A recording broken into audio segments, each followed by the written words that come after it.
You know, it's been a while since I did these real talks, but now we're up to our second one. And the new topic is why I love smart K-pop fans, but I hate Koreaboos. And I know hate is a strong word, but I just don't like them. So let's get some of these disclaimers out of the way first. So the first big one is smart K-pop fans. If you are a smart K-pop fan that's always learning and are humble and just always asking questions and just likes K-pop in Korea, then you're my type of fan. And I'm just really fortunate to have these type of fans in the Pop Story audience thus far.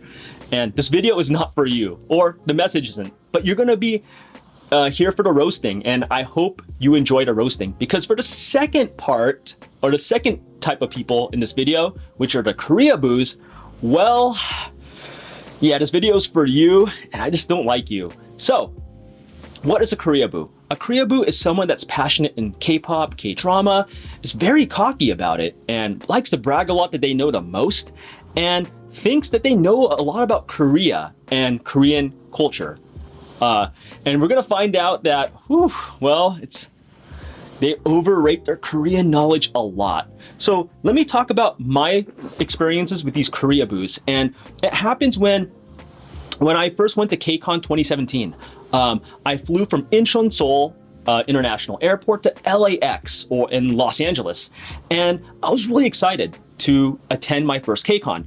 And at first it was good, you know, I got to meet a lot of American K-pop fans and just see K-pop, how it exploded in the West.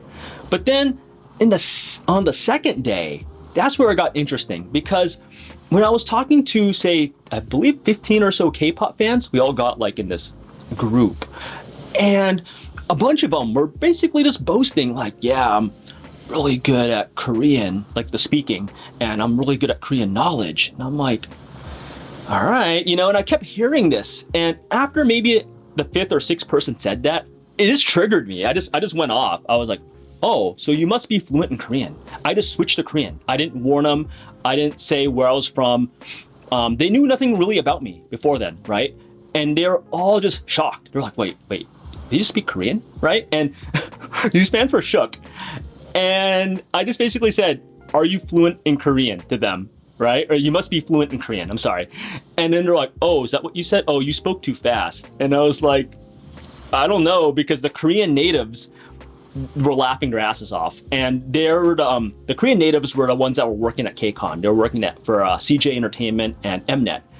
And they understood me perfectly because, you know, they're Korean and they actually understand Korean language, right? So these fans had a rude awakening, and I'm sure some of them were mad at me because they're like, wait, this guy just showed me up. This guy just embarrassed me, right? And I have this message for these people. Just because you watch Crash Landing on You or Itaewon Class on Netflix with full English subs, mind you, doesn't make you fluent in Korean or know Korean knowledge. Just because you know all the BTS songs and you know a lot of choreography and you're a huge fan of Twice and Blackpink and been to all their concerts and watch all their videos and everything on Inkigayo doesn't make you closer to becoming even decently knowledgeable in the Korean language or culture. Like, you can add a whole bunch of other groups that you listen to. It doesn't matter, right? And I think that's the standard with these Koreaboos, where they think that, oh, well, I listen to so many groups and I listen to so many dances and I watch so much K-dramas with full English subs, by the way, that I'm like the K-pop Wikipedia of my group, of my high school, of my college, of my friend group. And I hate to break that bubble to these Koreaboos, but you're not. You don't know crap about Korea. And I know that sounds harsh, but it's true. Like, and that's what any native Korean or a person that studies in Korean, like an expat or a foreigner that actually been to the country, that's what they're gonna think.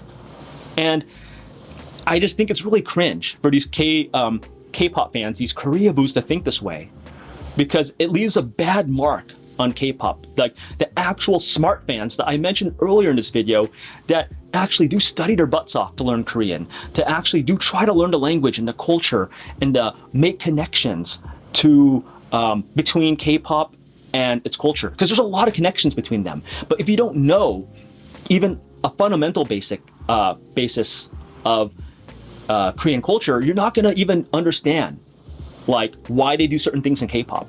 And I know with these Koreaboos, none of them know that. I can say that with 100% accuracy that none of them know or can make connections between Korean culture and K-pop, no matter how many K-dramas they watch. Now, as an aside, I know that some people watch K-dramas to improve their Korean language. Now, if you have, how do I say, like a basic knowledge of Korean, like you know the basic grammar, your listening is okay, and you know how to write it, and you maybe taken a class or two or studied it on your own, then yeah, if you have a basic knowledge of it, maybe like high beginner or low intermediate level, then yeah, K-dramas are really good to understand how people speak normally. I think it's a great tool. I used to use K-dramas a lot to practice my Korean when I was at that level. And I think if you're at that level and you're studying K-dramas, that is awesome. Good for you. And I hope you improve. But these Koreaboos are not even at that level. Like maybe some of them can write Hangul, which great. You know what? I give you props. Maybe some of them know a couple canned phrases here and there because they remember it from K-dramas, but that's all they know. They don't know the grammar behind it. They don't know how sentences work. They don't know the order, the structure, nothing, right? But then they purport that they're great because they watched Itaewon class with full English subs. Get out of here. Nah, man, right? Like, and that's what makes me sick about a lot of Koreaboos that think this. And I've met people in my 2 years back in California like this. And not just at KCON. I know I just, brought up KCON 2017 and whatnot. And yes, I do meet a lot of Koreaboos there. But, K-pop concerts, social settings, they have a K-pop theme. There's a lot of places where I meet a decent number of Koreaboos. And it's just not a fun time because they try to flex on you a lot and they try to gatekeep. Like, for instance, when I meet these people, they're just like, oh, well, I've been a fan of this group since 2013. So you don't know that song?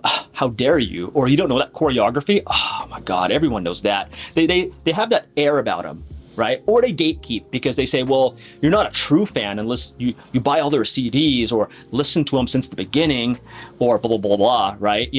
Knowing that anyone can be a fan, right? It doesn't matter when you got into K-pop, right?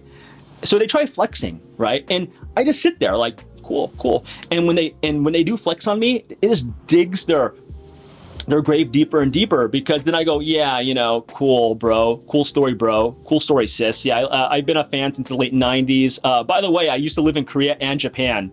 I lived in Asia for 15 years. And oh yeah, I used to work there for 8 years. And here's some press passes and some business cards. And it just shatters their world. It just totally just kills it because I think for these Koreaboos, I think what happens is that, like I mentioned earlier, they were the source, like the K-pop guru for it, that they knew the most out of everyone they knew. So when they meet someone that actually knows more, man, it is feel like crap.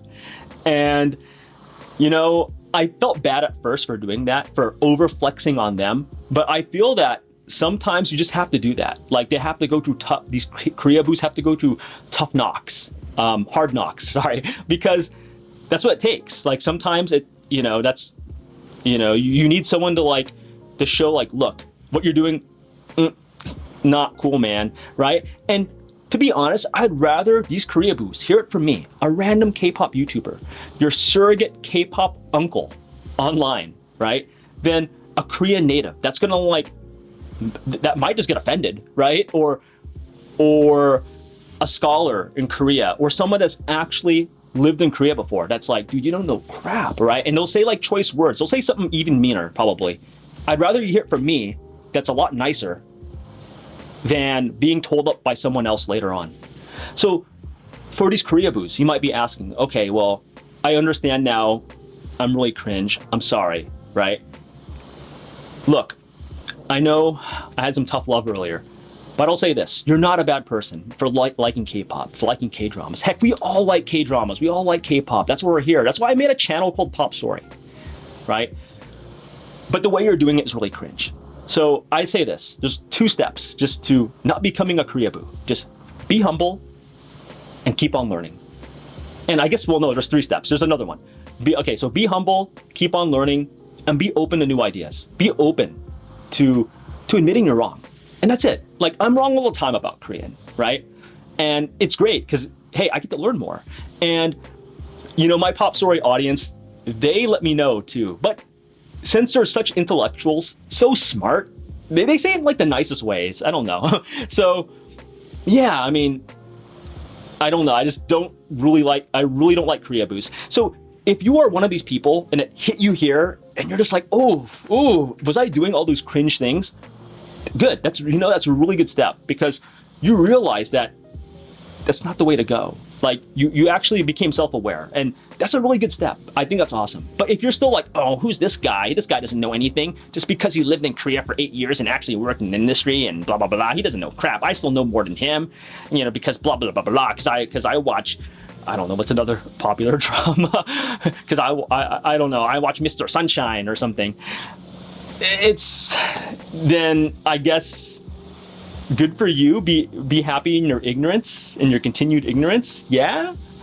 So, yeah, that's how I feel about Koreaboos. I really hate them. I just really, they make me pretty angry, right? And I know I'm smiling now, but it's not cool when I meet them. I really have to grin and bear it. So, I'd like to know your guys' take in the comments below, and you know, hopefully, you know, we'll hear some good positive feedback, and you know, just see what you guys think, because I'm really curious if you guys met Koreaboos or if you've been one before, you know, and that's okay too, as long as, you know, you realize it and hopefully improve.